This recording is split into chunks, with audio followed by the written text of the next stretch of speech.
ঈমান যদি না বুঝি, তাগুত থেকে নিজেকে দূরে রাখা কোনোভাবেই সম্ভব হবে না। আপনার কাছে মসজিদে এসে নামাজ পড়বেন, তাওহীদের পক্ষে থাকবেন, আর যখন রাস্তায় বের হবেন তখন গণতন্ত্রের পক্ষে কাজ করবেন। কেন?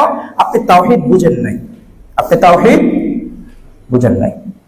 আগে তাওহীদ বুঝতে হবে, ঈমান বুঝতে হবে। কখনো কুফর এবং তাওহীদ এক হয় না, শিরক এবং তাওহীদ এক হয় না। দুইটা দুই মেরুতে অবস্থান করছে। তাওহীদের পক্ষের লোক জান্নাতি আর কুফরের পক্ষের লোক জাহান্নামী। তাওহীদের পক্ষের লোক জান্নাতি, শিরকের পক্ষের লোক জান্নাতি। দলিল সহিহ বুখারী মুসলিমের হাদিস, নবী সাল্লাল্লাহু আলাইহি ওয়াসাল্লাম বলেন, মান মাতা আইয়ুশরিক বিল্লাহি দাখালান নার। কোন মানুষ মৃত্যুবরণ করলো আল্লাহর সাথে শিরিক করে, দাখালান নার, সে জান্নাতে প্রবেশ করলো, জাহান্নামে প্রবেশ করলো। ওমান মাতা আল্লা ইউশরিকু বিল্লাহি দাখালাল জান্নাহ। যে ব্যক্তি আল্লাহর সাথে শিরিকবিহীন বিশুদ্ধ ঈমান নিয়ে বিশুদ্ধ তাওহীদের উপরে মৃত্যুবরণ করলো, দাখালাল জান্নাহ, সে জান্নাতে প্রবেশ করলো। তাহলে আপনি বুঝেন ভোট দেওয়া জায়েজ না জায়েজ সেই বিষয়ে আমরা কথা বলবো না। আমরা কথা বলছি তাগুত নিয়ে। কি নিয়ে? তাগুত নিয়ে। তাগুতটা কি? এক বাক্যে বুঝেন। গত জুমায় বলেছি, আবারও শুনেন, আবারও বুঝেন। আল্লাহর বিধানকে যারা বলবে মধ্যযুগীয় বিধান, আল্লাহর বিধানকে যারা বলবে যুগোপযোগী বিধান নয়, আল্লাহর বিধান থেকে অন্য কোন বিধানকে কোন মানুষ যদি উত্তম বা শ্রেষ্ঠ মনে করে, ভালো মনে করে, মানুষের জন্য কল্যাণকর মনে করে, আল্লাহর বিধানকে যদি অন্যায্য মনে করে, আর মানুষের বানানো বিধানকে যদি ন্যায্য মনে করে, যুগোপযোগী মনে করে, এটা হচ্ছে তাগুত, সে কাফের। সে কাফের। বুঝতে পেরেছেন? এবার আপনি বলেন, আপনার গণতন্ত্র কিসের উপরে দাঁড়িয়ে আছে? গণতন্ত্রের বিষয়টা আমি বলছি, সরকারের বিরুদ্ধে বলছি না। কারণ সালাফিদের নীতি হচ্ছে সরকারের বৈধ কাজে সরকারের আনুগত্য করবে, আর সরকারের অন্যায় কাজে আলোচনার মাধ্যমে বিরোধিতা করবে, বিদ্রোহ করবে না। কি করবে না? বিদ্রোহ করবে না। এটা সালাফিদের মানহাজ না।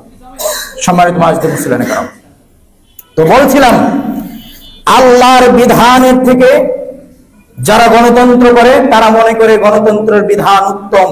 যদি উত্তমই মনে না করতো তাহলে কেন বছরের পর বছর চলে যায়, আল্লাহর বিধানের প্রয়োজনীয়তা মনে করে না। গণতন্ত্রের প্রথম যে সূত্রপাত, যেটার উপরে গণতন্ত্র ভিত্তি করে দাঁড়িয়ে আছে, তারা বলছে সমস্ত ক্ষমতার উৎস হচ্ছে জনগণ। মূল ভিত্তি কি? সমস্ত ক্ষমতার উৎস হচ্ছে জনগণ। অথচ কোরআনুল কারীমে আল্লাহ সুবহানাহু ওয়া তাআলা একাধিক আয়াতে বলেছেন, ওয়া আন্নাল কুওয়াতা লিল্লাহি জামিআ ইন্নাল্লাহা আলা কুল্লি শাইইন কাদির। এই আয়াত দুইটা আমাদেরকে বলে দেয় যে ওয়া আন্নাল কুওয়াতা লিল্লাহি জামিআ, সমস্ত ক্ষমতার উৎস হচ্ছেন মহান আল্লাহ। সমস্ত ক্ষমতার উৎস কে? সমস্ত ক্ষমতার উৎস কে? এই যে মনে করেন একটা, এটাকে কি বলে, এটাকে যেটা নাম, একটা টেবিল বলি, একটা ফ্যান বলি, একটা বাতি বলি, একটা মিম্বার বলি, এটা মানুষ তৈরি করেছে। কিন্তু এই মানুষ এটা বানানোর পিছনে যে ক্ষমতা, যে জ্ঞান, যে শক্তির প্রয়োজন ছিল, সেটা কে দিয়েছেন? তাহলে প্রত্যেকটা বিষয়ের যে ক্ষমতার উৎস, সেটা কে দিয়েছেন? আল্লাহ। যে শক্তি মানুষ বা যে প্রাণী যেগুলো আছে সেগুলোর জীবন পরিচালনা করতে যে শক্তির প্রয়োজন হয়, সেই শক্তি কিসের থেকে নেওয়া হয়? সূর্য থেকে। কিসে থেকে? সূর্য থেকে শক্তি আসে। তাহলে সূর্যের মালিক কে? সূর্য কার হুকুম মতো আলো দেয়? আলো দেয়, তাপ দেয়। তাপ ছাড়া, আলো ছাড়া কোনো কিছুর এই শক্তি থাকবে না। একজন মানুষ যদি অন্ধকার ঘরে থাকে, তাহলে কয়েকদিন থাকার ফলে তার হাত পা অবশ হয়ে যাবে, আলো এবং তাপ ছাড়া। আলো এবং তাপ ছাড়া। তাহলে আলো এবং তাপ বা শক্তির কি উৎস, আর সেই আলো এবং তাপ আসে সূর্য থেকে। আর সূর্যের স্রষ্টাকে, সূর্যের নিয়ন্ত্রককে? আল্লাহ।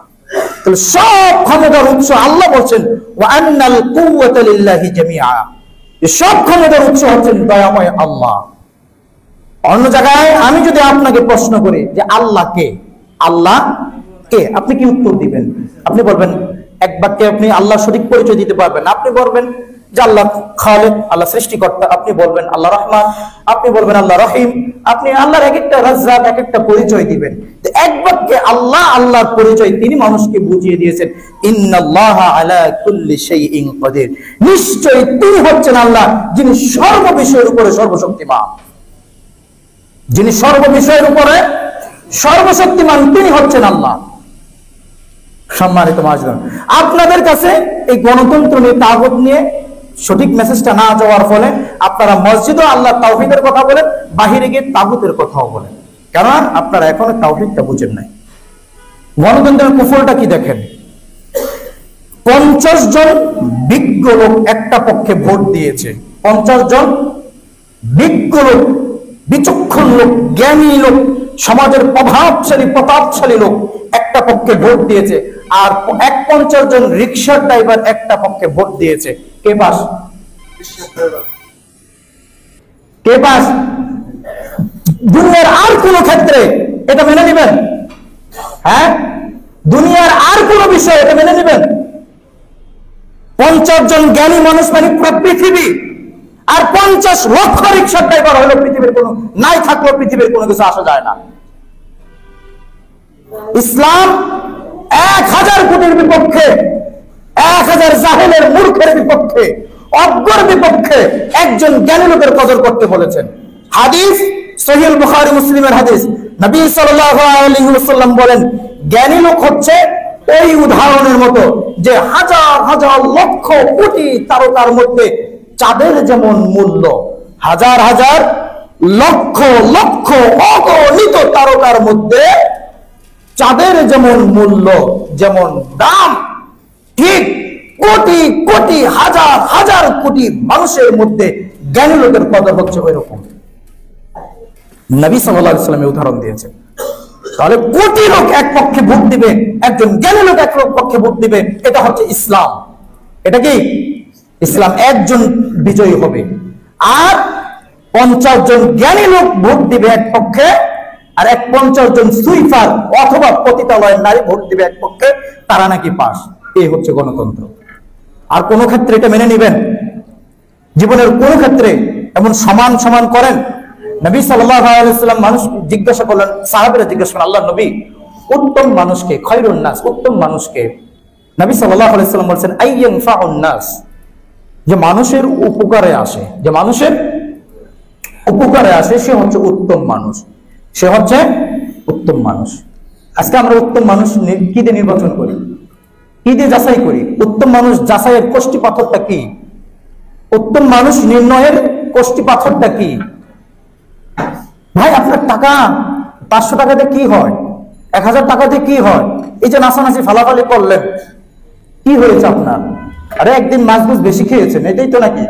আর কি হয়েছে বলেন?